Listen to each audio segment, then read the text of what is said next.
Well, this time on Tiny Home, Big Dreams, Big Island, Ken tricks me into going on a 10-mile hike to the Captain Cook Memorial.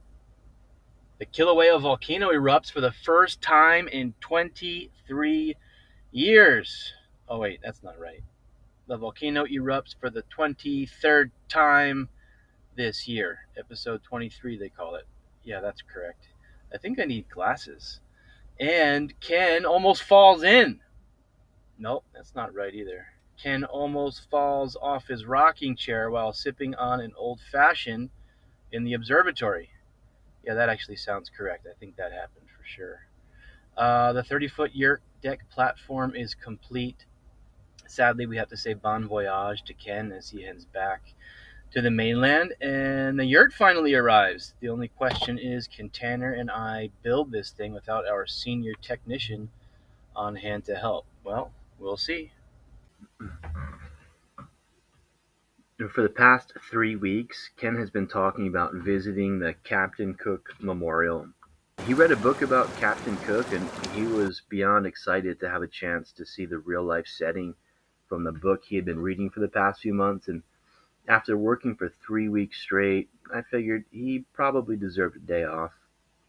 We took a long scenic drive around and eventually came to a trailhead and a tiny little parking area. Ken didn't mention anything else about it, and I assumed it'd be a quick walk to an old historic site, maybe an overlook or something, and we'd be back in the car in no time. I was in jeans and slippers, and I didn't even think to grab my water, and off we went. Well, it turns out it's an almost 4 mile round trip hike with an elevation gain of 1,269 feet. It takes roughly 3 hours round trip. That's if you're not in jeans and slippers. I have no idea how long it took us, but it felt like we were out there all day. And Ken swears we passed someone on the way back, but I'm pretty sure they were just some feral mountain goats. The delirium from We the actually passed exhaustion and the somebody. dehydration was You probably see setting Grandpa in. back there, Braden? There he is. You gotta watch out for Hi, Grandpa. little guy. He told me this walk was gonna be a half a mile. Don't listen to him. 6.5 miles later. Whoopsie. Jeans, slippers, no water. No matter. We made it. Almost back. Look at him, this guy. Going strong. Hanging in there. Last guy we saw coming up in his 50s, he had walking sticks, hiking boots, headband, 5 gallons of water. water strapped to his back with a little nipple in his mouth. But not Grandpa. Grandpa's got slippers, I'm old school. no sticks. Still going. Miss you, bud. For the majority of us, the closest we'll ever get to an active volcano is the grade school science fair or a Nat Geo episode. But for us, the Hawaii Volcanoes National Park is just down the road a ways. And after 3 weeks straight of camping and building, we were itching for some semblance of civilization. And the national park actually has a restaurant and a bar. So we set out one night, just two fellows in search of a burger and a beer. And unbeknownst to us, the volcano was actually spewing hot lava 1,000 feet into the air. So it was Ken's last day, so we had one last toast sitting by the campsite before we sent him back to the mainland the next day.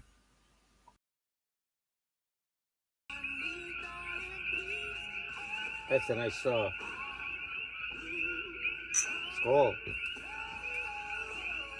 Skull. Gotta look him in the eye.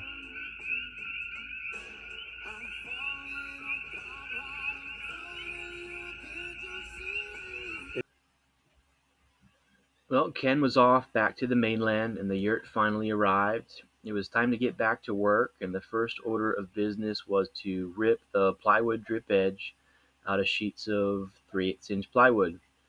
And we didn't have sawhorses on hand, and we needed a suitable work surface to rip our strips of drip edge. And well, Tanner's truck, his brand new 2001 Ford Ranger with 200,000 miles on it, was missing a window, a front bumper, most of his back bumper, and according to Tanner, the brakes worked most of the time. And so we figured it'd be just fine as a work table.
Well, Tanner and I were able to get the lattice wall constructed pretty easily. It just butts up against that plywood drip edge that we had ripped and installed the day before. The roof, however, was a bigger project. We knew we were going to need some extra hands. That canvas roof was several hundred pounds, and it took a coordinated team lift to get it up to the top of that 14-foot scaffolding. Speaking of 14-foot scaffolding, I realized being up there helping install the rafters and the center dome ring that I really don't love being up that high. I felt like my dog when she tries to walk over a storm grate the whole time.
it was a huge relief to get the roof finished. The liner, we had insulation and the canvas roof all buttoned up because in the rainforest, I mean, it rains every day. So it was great to get the structure covered and protected.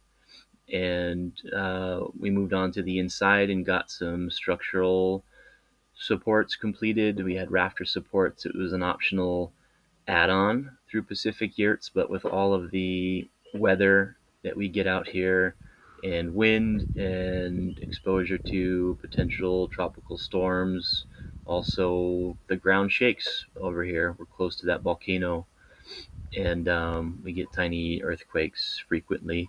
So the more structure, the better. But all that was buttoned up, and we were getting really close to finishing.